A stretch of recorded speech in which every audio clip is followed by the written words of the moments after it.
There is a lot of complexity in this large-scale reform of our water regulations, and it will have cost and operational impacts on irrigators.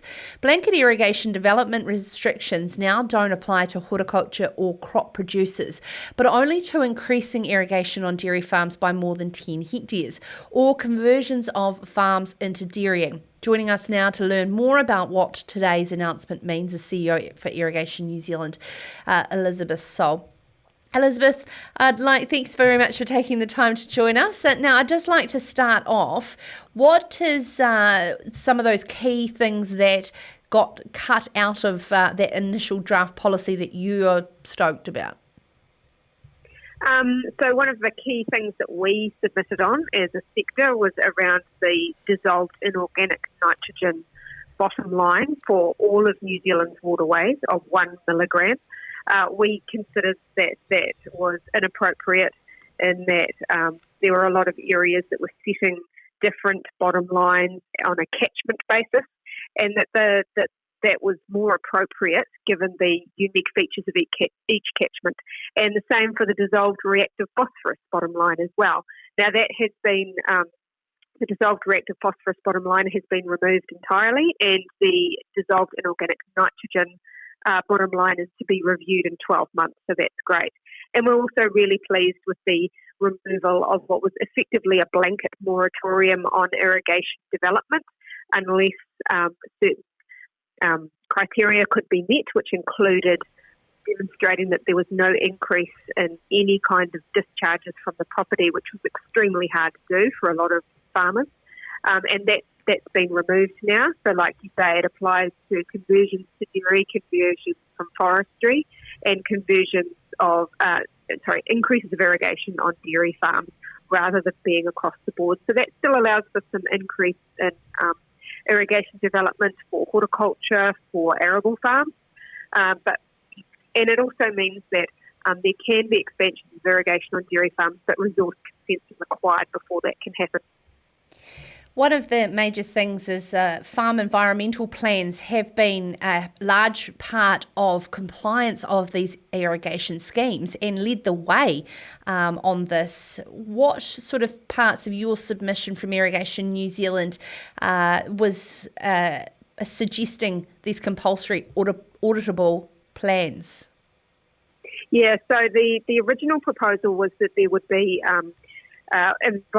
farm environment plans would be compulsory right across the country for all farms, and that they must have a freshwater module. Now, we absolutely supported that. As you said, the irrigation sector has been leading farming in New Zealand in terms of rolling out farm plans that have an auditable requirement in them. And we've really seen some improvements in farm practices across the board, and it really is a good way of ensuring that there are continuous improvement changes made in practices on farms. But we were concerned about the rollout, capacity and capability within regional councils, as well as the sector, the primary sector in terms of how those would be rolled out all at once across the country was a tough ask. So we recommended that this be rolled out into at-risk catchments in the first instance, so those areas where water quality outcomes might not be being met, and then it's phased rollout after that, and that's what the government decided to do. So we're pleased about that too. What about water take reporting to councils?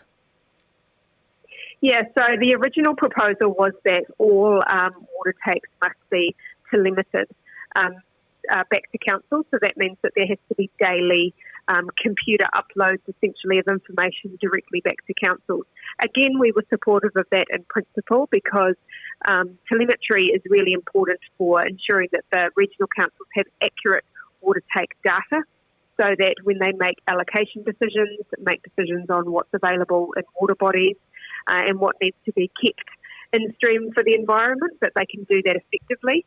We were also concerned about the rollout of that, and we were concerned as well about how that would work in areas where perhaps there isn't good technology available to allow telemetry to be installed easily and cheaply. For instance, if you had to put a transponder or something on the top of a mountain that you couldn't access during winter time, how would you ensure that there was daily transmission of the data back to the regional council? Now, they have implemented they are going to be implementing a phased rollout again. So that matches the water metering regulations that were brought in a few years ago. So depending the large takes will have to do that sooner rather than later, which again we agree with because a lot of large takes already do telemetry on a daily basis. And then it's a longer time frame for smaller takes. We've still got issues about those sort of areas where there isn't the sort of technology infrastructure to be able to deliver that information to councils, but the regulations haven't actually been drafted yet. So we're keen to work with the Ministry for the Environment as they do that to try and get some practical solutions. Is this just nationalising what some councils are already doing and broadening the spectrum there under an RMA reform? Yeah, I think it's about a sort of a standardisation. Like I say, a lot of irrigators already are telemetering their water takes, and there are regions that have already implemented a lot of the things that are already in that are in this new national policy statement and the associated regulations and things. So I think it's about standardising it across the country. The government did say in the cabinet paper that they considered that they didn't think that regional councils had moved fast enough at implementing some of the parts of the national policy statements that have already been developed. And I guess that's what they were trying to do. Our hope is that we don't lose some of those regional nuances. All catchments are unique and require planning that matches the land use and the unique receiving environment in each catchment. So hopefully that can still be done through regional planning and we don't lose some of that local responsiveness. Are we getting any closer to your water commission, Elizabeth? Well, I'm not sure. I mean, there was certainly discussion of that in the cabinet paper as well, and that needs to be unpacked a wee bit further. And it would depend again what the ambit of the commission was. The government has said that issues to do with freshwater allocation and addressing Māori rights and interests in freshwater is still to be resolved, and that's to happen at a later date. So we've still got some big issues to work through as a country, and we sincerely hope that what's happening in terms of the water quality policy stuff that's come through isn't going to get in the way of us addressing some of our water issues that we still need to, such as water storage, investment in good water infrastructure for regions, urban areas as well, considering what's happening in Auckland and the Hawke's Bay at the moment with the drought and the terrible circumstances that Hawke's Bay farmers find themselves in. We need to make sure that we can respond to climate change without backing ourselves into a corner through some of these regulations. I was just actually thinking there's a great pot of money there for agri-tech. Are you sort of chasing that for, soil moisture monitoring, water monitoring, drought resistance in the future, all those sorts of things? Because that's a fabulous marriage. Yeah, I mean, there's certainly a lot of possibilities, and the technology is just getting better and better, and it allows for more precision agriculture and ensuring that there is more crop per drop of water used. Whether Irrigation New Zealand or other sectoral groups go for some of that funding, that's yet to be worked out. There is also still $20 billion was it of funding unallocated in the latest budget.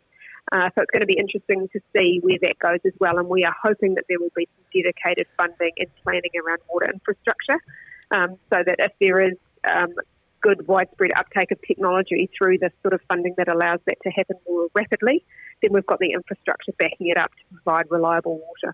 Imagine having $20 billion to go on a shopping spree and you've only got 4 months to do it. Oh, sorry, that was where my head was going. I was like, what would I spend it on?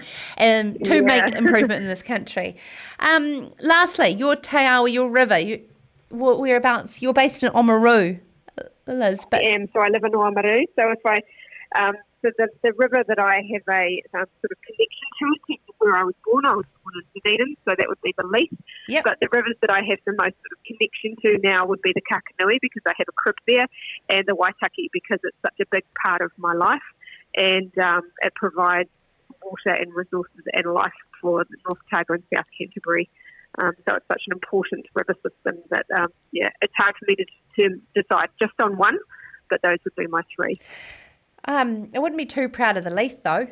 It's It's got a lot of Otago University students throwing shopping carts and all sorts into it. Yeah, it's badly treated as a waterway, but being a University of Otago student myself, I spent a lot of times on the banks, not in it, but on the banks. So, yeah, it's an iconic river in Dunedin, but unfortunately it has been badly treated over the years. Yeah, absolutely, boy. Well, certainly we have lots of great things ahead of us in this space, and always love your commentary around that. That's CEO for Irrigation New Zealand, Elizabeth Soal, and that's following the government's announcement on around freshwater policy, and we're getting closer to some legislation coming in potentially in July. This is Sarah's Country.